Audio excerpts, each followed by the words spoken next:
morning, everybody. This is Teacher Chrissy, and today we will talk about page 49 of your book. Okay, we haven't talked about page 48, but we are going to save this for our Zoom class since there are so many activities that need instructions and assistance from me. Okay, but today, our lesson will focus on describing where you live. This is still in relation to adjectives, our previous topic.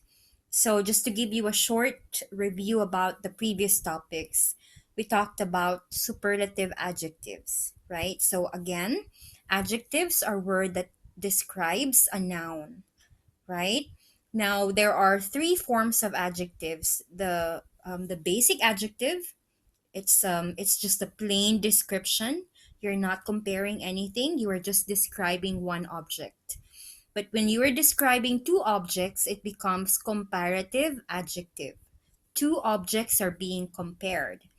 But if we have three or more objects being compared, then we use the superlative form of verbs or adjectives. And last week, I gave you some activities for superlatives, and I just want you to remember the basic rule for adjectives. If it's comparative, you just have to use more or less, or you can add er or ier. Okay, for the comparative form. But for the superlative, you have to use most or least, and then you can add est for most. Okay, but of course there's a different rule for irregular verbs where the spelling totally changes. Okay, so this is still part of the adjective lesson. It says describing where you live. Okay, I'm going to read some of the descriptions of this article. So this is a description that one author wrote about where she or he lives. Okay, now let's read. And then if you're going to see the screen, we have here highlighted words, right? So the highlighted words are new vocabulary that we are going to learn with this lesson as well. So let's start with a reading. I live in Porto, which is a city on the coast in the north Portugal. It has a blank of 300,000 people, and it's the second bigger city in Portugal. Okay? And then if you're going to notice, bigger is crossed out because the correct one is biggest. We use the superlative since we are comparing many cities in Portugal. Okay? All right. And then let's have the second paragraph.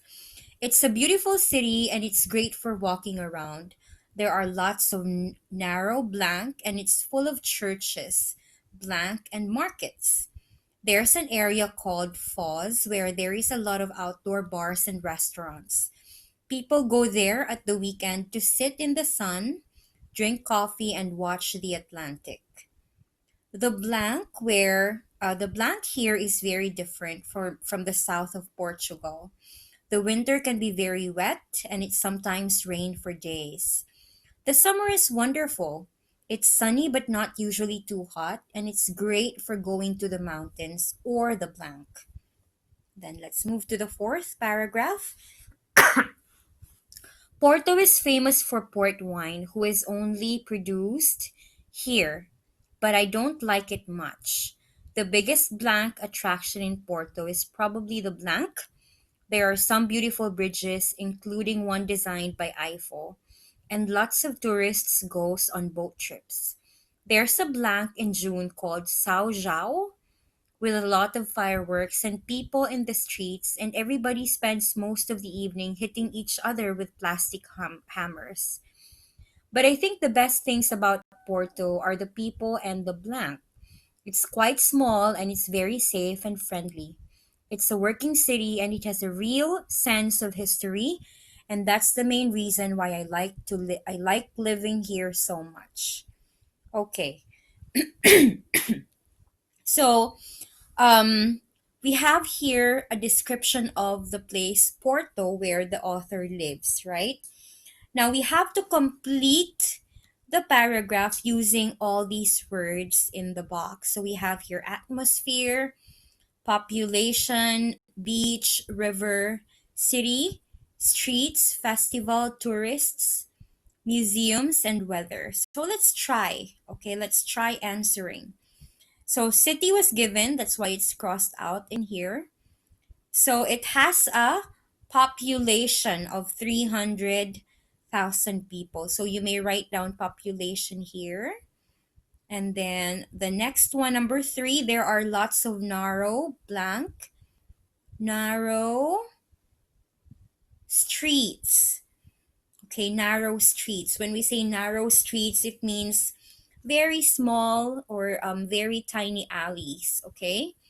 And then number four, and it's full of churches, blank, and markets.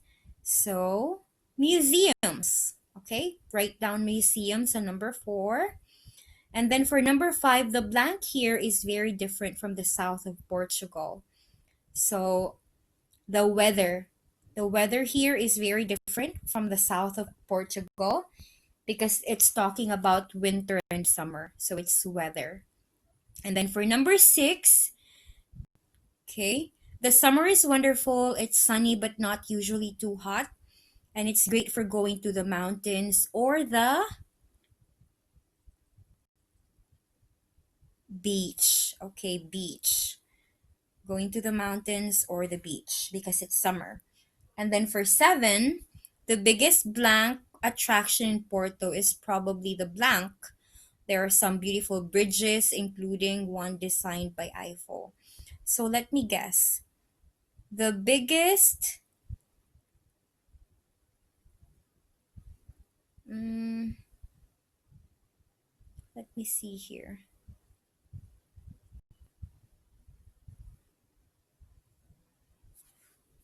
What could be the answer? The biggest blank.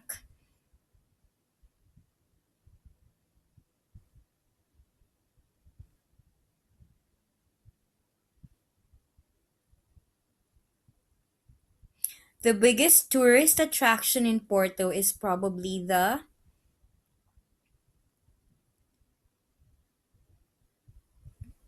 tourist. Number seven is tourist.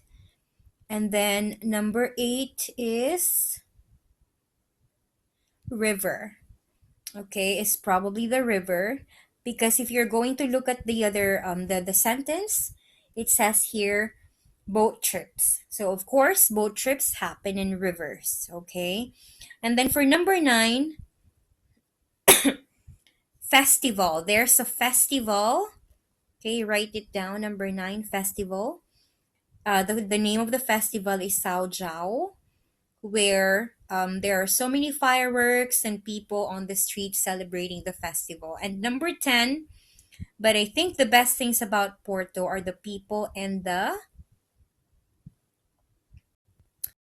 atmosphere. Very good atmosphere. So when we say atmosphere, that's how you see the entire city. Okay, are they safe? Is it very are the people friendly, so the atmosphere talks about the entirety of the whole place.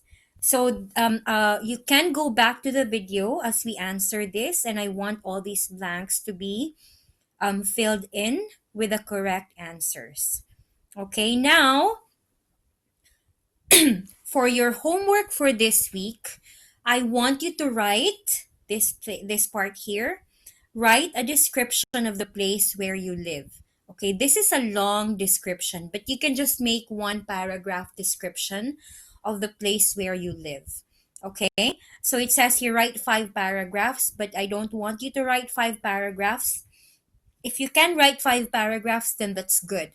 Okay, but if you cannot write 5 paragraphs, you can give me 1 or 2 paragraphs with some adjectives in it. Okay, so I want you to use a normal adjective, a comparative adjective, and a superlative form of adjective. Okay, that's what you're going to do for your homework. So again, we are going to talk about page 48 in our Zoom class.